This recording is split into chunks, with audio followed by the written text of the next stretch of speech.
On this episode of Outlook TV, the second annual Cobalt Drag Competition.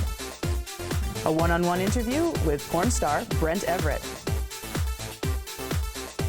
The P-Flag Awards with Sharon Gless and Rosie O'Donnell.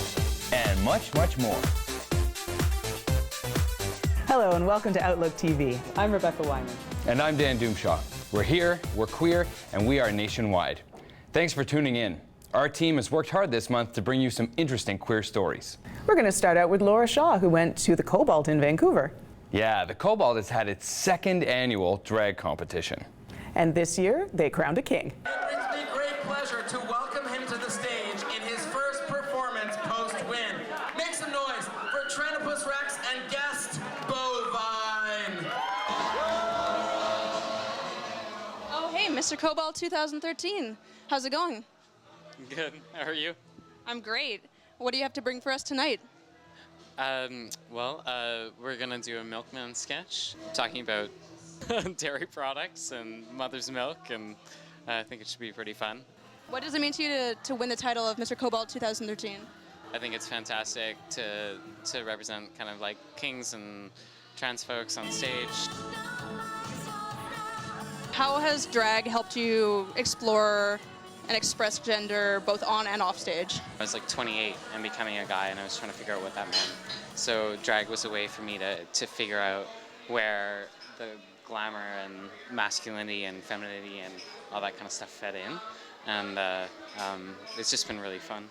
It's kind of like a rite of passage a little bit for me, my own manufactured one. Your performances seem to challenge standard representations of drag king and queen. So how intentional is that? It's my intention to represent a masculinity which is honest to me, and that includes a lot of sparkles. The audience here has completely embraced you, but have you experienced resistance anywhere else? I think the first year I got up, people were just a little confused about what was going on, and I've had, the first time I got off stage, I had kind of a straight couple kind of say, we're not sure what you are, but we like what you're doing. So I would say over and all, it's been pretty positive. Like, I think that there's been really great changes just in kind of a societal shift towards attitudes of trans people. That said, I think it's easier for me because I present as male, even though I'm somewhat feminine or sensitive male, I pass very well, and so it's one of those things that I don't experience a lot of resistance with, but I think is a reality for a lot of trans folks. For Outlook TV in Vancouver, this is Laura Shaw.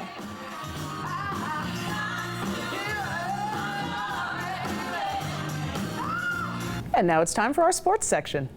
We're going to head over to Skylar Bear, where he's going to update us on all the great things that are happening in sports. Even though the hockey season has come to an end, there's still lots of exciting ways to get active.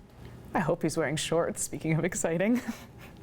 My own sports update. How exciting. Coming at you directly from the studio, this is Skylar Bear, your Outlook TV sportscaster. There are so many sporting events that happen within Vancouver's queer community that sometimes I just can't bring it all to you in one episode.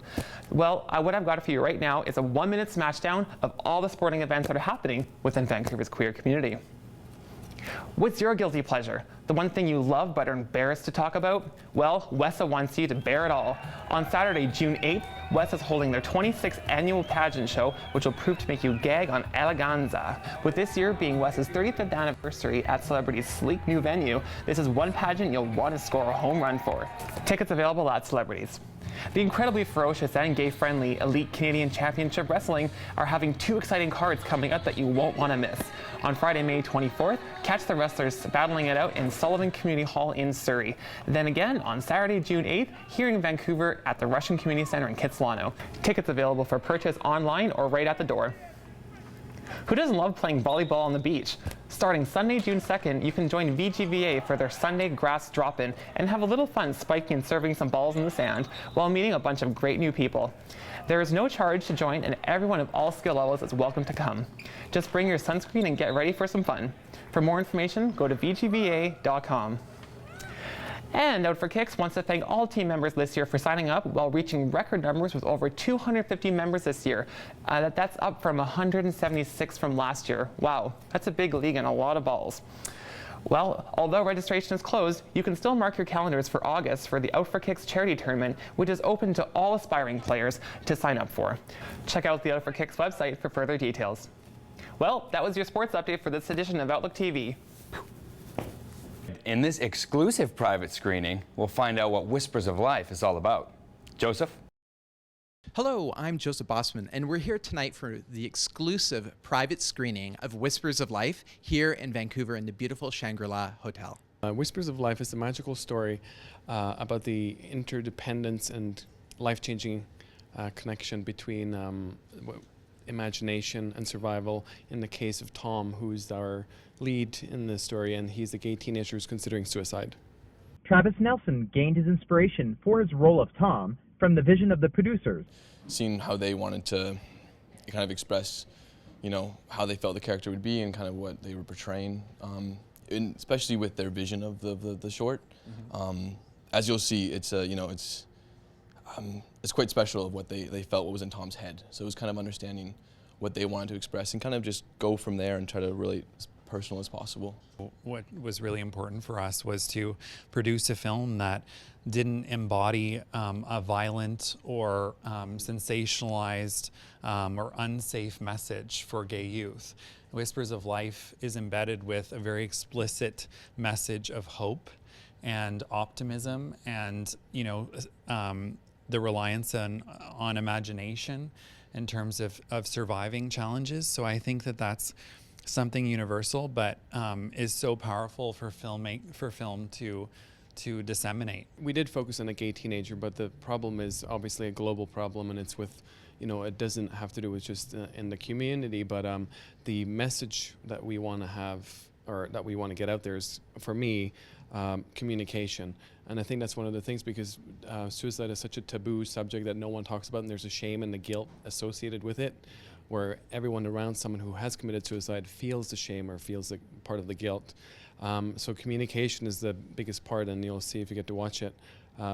That's what we wanna have someone on the outside reach out that can help and let someone know that there is help, and and that was part of it. Is when I wrote the script was to have someone. We wanted to put two people on the spot. What would you do if you learn that someone you just met is considering suicide? What could you do? And the communication is what I wanted to open, because a lot of times I find that people who are affected by someone who has committed suicide is you always wonder, what could I have done? Yeah. Or could I have prevented it in any way? So I think it was just a dialogue and get the communication back in the equation. That's the main point. CAS's message, the Canadian Association for Suicide Prevention's message, is that suicide prevention is everybody's business. And certainly that's what this film says particularly, is that that human connection can make a profound difference in someone's life, and it's key. If this movie gets out there, a lot of children in the same position, or teenagers in the same position as Tom, can watch it and feel like they're not alone, and that maybe they can find their Charles as well. Well, we think we need to take action to deal with homophobia in our schools and homophobia in society.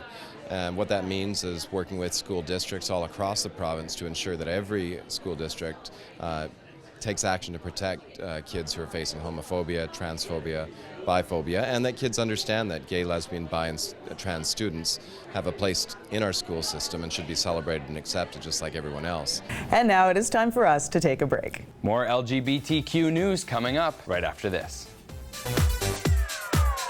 I'm Brent Everett, and you're watching Outlook TV.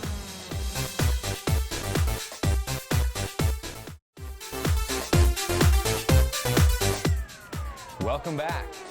In this next segment, I got to have a very exciting experience sitting down with a famous star. Ooh, which famous star did you get to interview? Well, it was gay porn star Brent Everett. Ooh, and what kind of questions did you ask him? Well, I asked my friends what they would want to know about a gay porn star. And what do your friends want to know? The first question I asked him was, what was the first movie you were in? And what did he say? Well, why don't we watch and find out? The first porn I ever did was a movie called Navy Blues, Deeper in the Brig by Centaur Films. What was your dream occupation when you were a kid? I wanted to do something with design or film. I do a lot of what I wanted to do when I was a kid, really. I do a lot of design aspects and a lot of production stuff with my website and stuff. You've been in over 40 films, and yeah, that's what Wikipedia said. Oh, geez, wow. When I looked you up. I wonder how accurate that is. and do you have a favorite? The video I filmed for my own production company called Wanting More, because I got to work with Jeremy Jordan. He was my favorite. I heard that your parents went to an awards ceremony with you. They've actually gone to a few, actually. So, and they're the very first parents to ever, like two biological parents to ever show up to a gay awards ceremony. And did they know when you started this kind of work that this is what you were doing? I didn't tell my parents for the first few years, actually, that I started in the industry because I was just too scared, you know. Kind of giving them two bombs, being gay and then being a porn star, so it was like kind of crazy. But after I told them, they're very supportive. And you're married? I am married, yes. Mm-hmm. Where's your husband, Steve, right now? Steve's in San Diego right now because we were having a little issues with immigration and stuff. Me being Canadian, he's American. And does Steve ever get jealous? Is there? He used to, but over the years, we work through all those issues and stuff, and open communication is really the most important tool in a relationship. So we just worked through it and talked about it, and he's totally fine. It's totally cool. I'm probably more of the jealous one now. Who's the best director you've worked with? Definitely Shishi LaRue. Love her to death. She's an amazing director.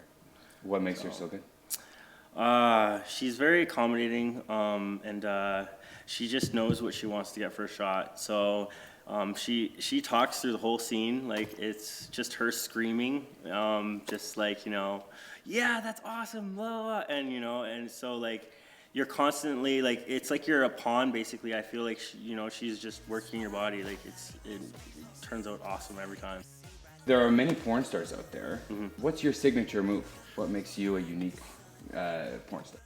A signature move? Wow, I've never heard that. I've never been asked that question before. I guess power driving. I guess I don't know. That's a pretty interesting question. Advice for anyone who wants to get into porn? My advice would be if you wanted to get into it, which I think everybody should really think hard about it before they actually did enter the industry, because there's a lot of benefits, but there's a lot of bad things that come with it, like anything. So you got to weigh out the pros and the cons and really think about it, which a lot of people I don't think they do. But if you still wanted to get into it, email all the biggest companies. Well, it's been a great opportunity to interview you. Awesome. Thank you so much. And make sure you guys come check out my website, brenteverett.com.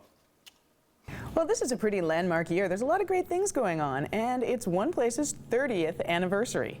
The 30th anniversary? Yeah, Little Sisters turns 30 this year. Little Sisters is a mainstay in our community, and they've really been at the heart of gay culture in Vancouver. So we sent Angus Prott to congratulate them on 30 years.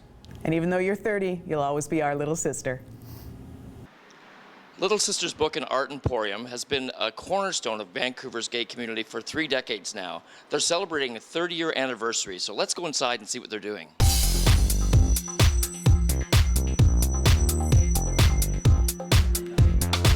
Now, I understand this is your 30th anniversary this year. That's what we're celebrating, yes. Yeah, it's been 30 years since we opened business. Wow. Can you take us back to the beginning? Like, what was going on? How did this all happen in the first place? My partner, my business partner and life partner, and I were both in the business kind of world. I was working in a game store and he was doing other retail. So we decided that what we were going to do is open a business, did a lot of business programs and kind of, ran through different concepts in business. And we chanced upon the fact that the gay community was indeed forming and rapidly in the West End, that there wasn't a gay bookstore in Vancouver, that other cities of comparable size had successful bookstores, and that that was probably a great business opportunity. We encountered problems with censorship and after about the first couple of years, and we realized that the only way of actually dealing and taking the federal government to court, which was just would involve is that we needed the help of a whole lot of people and the support of a whole lot of people, and that being very quietly on the second floor was probably not appropriate. So we became very, very well known in every way that we could, and that was like through the media, and our sign became it was in a lot of media stories as we were dealing with our censorship issues, and so we became very, very recognizable, and that created some problems, there's no doubt about it. And of course the most violent of those problems was the series of bombs that we had in the late 80s, between 88 and 89. About every 6 months somebody threw a bomb into our store. But we did say, you know, after the first one, that no one would ever put us out of business, and if they blew the old building up, we would be out on the sidewalk selling our books. Thank you very much.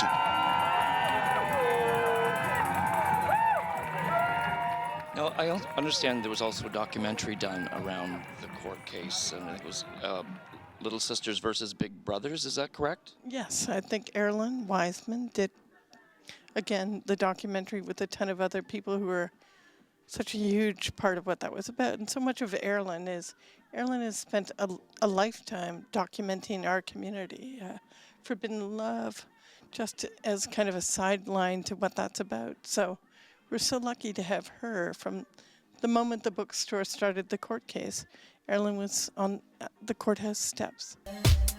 Since that time, things have changed quite a bit, exploring this option, and I think that leads into some of the... Well, it definitely is. And the interesting part of it was that when it used to be that we had, you know, gay people very, very nervously went up those stairs for the first time. And it was a time in which it was still dangerous to be gay in certain areas. It really was.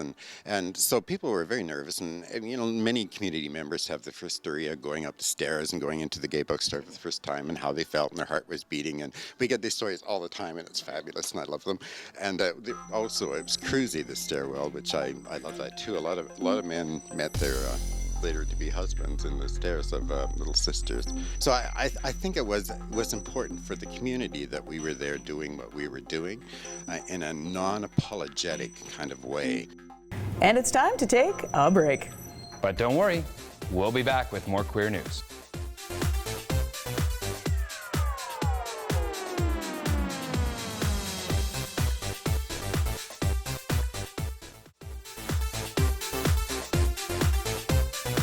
Welcome back. Rebecca, the answer is love, valor, and compassion. Ooh, what is a movie and a play about 8 gay men on vacation? That's right. We sent our reporter, Gareth C.J. Wee, to check out this play. Looks like it's gonna rain. Good thing I'm spending it indoors with 8 other guys, with love, valor, and compassion. Come on, let's check it out. Giving credit where it's due. I don't know why I bothered to perfect a flawless imitation of Gertrude Lawrence when none of you cretins have even heard of her.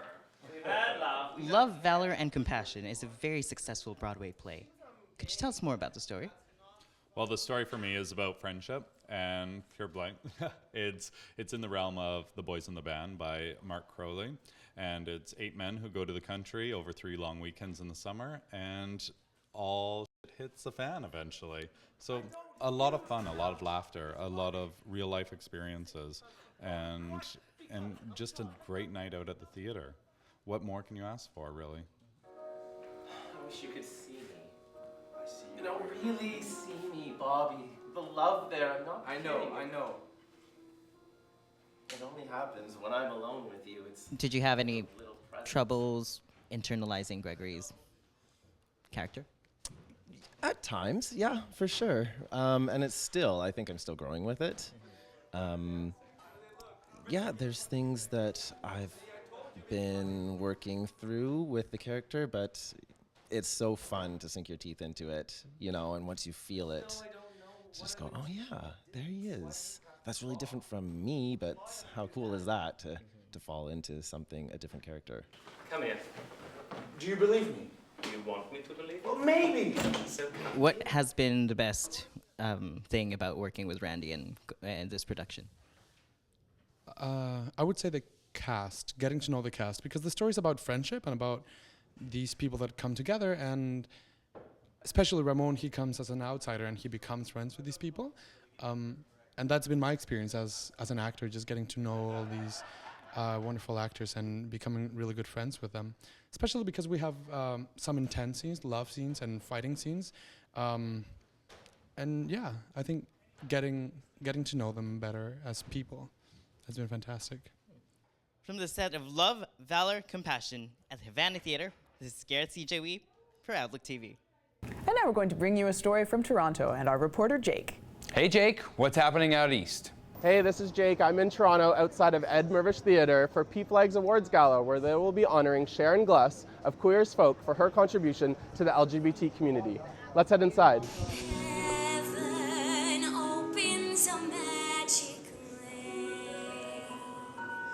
How are you involved with P-Flag? I'm hosting the event tonight. My name is Mike Chalou. I work with Proud FM. Yes. And I was very, very honored when Irene Miller, the president, asked me to co-host tonight with Rosie.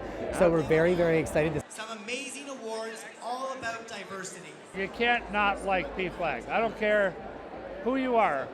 I don't care what view you take of this community. You can't not like P-Flag. Very nice to meet you. Honorable win. Yes, congratulations. Thank you. Historic and wonderful. Thank you. This is Rosie O'Donnell. She influenced me too, believe me. We're here at P-Flag's annual gala awarding you, Sharon Gless. yes, for your contribution to the LGBT community. Can you guys tell me a bit about your friendship? Because I think this is beautiful. We met once at a Broadway show. We did. That's You have right, a Cabaret. very good memory. And I knew Tyne, but I had never met Sharon. And then they asked me to do an episode of Queer as Folk, and I said, only if I get to catch Sharon Gless. That's Being right. that it was a lifelong dream of mine in high school. And so they said, okay. So they wrote a character, and I did 2 episodes. She did 3. Three episodes. Did a 3-week arc. And we it was- loved it. And we fell in love. Fantastic. Very I am good. very proud Very to good. say I am the only woman she's ever kissed. Congratulations. And her first and maybe her last. Yeah, I'm sure there are a lot of jealous women You're out not there. kidding. I hope so. When I was asked to make a video for this presentation, I said, well, can I show up? They said, you really want to? I said, yes, I do. First of all, I'm a huge supporter of P-Flag. That's number one. Very important organization. Really vital, I think, to helping parents understand things that may be too hard for them to grasp. I've ushered many people towards P-Flag in my life as a out celebrity. The real reason is because Sharon Gless, who I adore in real life and who she is as a public person as well. Like pretty much every lesbian in this room, when I was 18 and the show came on, Cagney and Lacey, that's when I was sure I was gay. When kids ask me, how do you know you're gay? I said, well, when you dream, you're kissing someone, you look in the dream and see if it's a girl or a boy. And my daughter said to me, well, who were you kissing? And I said, Christine Cagney. For over a decade. I don't know what else to tell you besides she's as beautiful on the inside as she is on the out. Please welcome my good friend, Sharon Gless.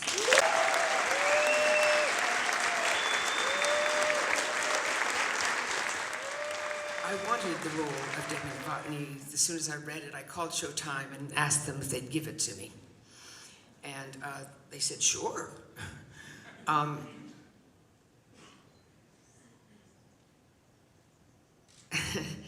The head of Showtime said, I like the idea, Sharon. I think you'll bring a little class to the project.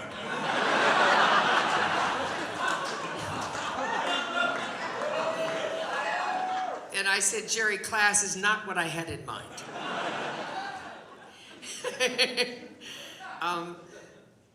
But the truth is, although Debbie, her look was crazy, and I invented that look, by the way. Her heart was the most important thing, and I knew I could play her because I played my mom. My mom did not look like Debbie. She looked like Irene. She did. And my mom had this amazing, amazing heart, great compassion, but she taught me, and I said, I know how to play her, because I'm going to play how my mom loved me. I want to thank you, because at 70 years old, this was not part of my speech.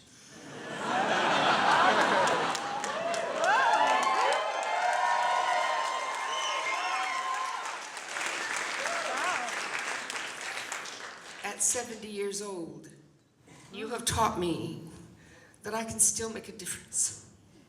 And for that, I thank you, I thank you, I thank you. I hope to always do so. If you ever need me, I'm here.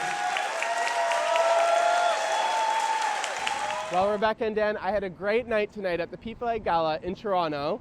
For Outlook TV, this has been Jake. Now back to Vancouver. Thanks, Jake. Looks like you had a blast with Rosie and Sharon. Well, that brings our episode to a close. Darn, I hate this time. Well, you know what? At the end of every episode, we ask people to help us and join our team if they have story ideas or if they want to be a reporter, an editor, or a videographer, and they replied. So much so that we have enough content to do 2 shows this month. 2 shows? So we will be back sooner than usual with more queer news, more queer stories that matter to you. And in the interim, how about all you lesbians head down to Diva's Den? It's at the Penthouse on May 19th. Ooh. Like us on Facebook, follow us on Twitter, and tune in for our next episode. Thanks so much for joining us. I'm Rebecca Wyman. I'm Dan Doomshaw. Stay fabulous, Canada.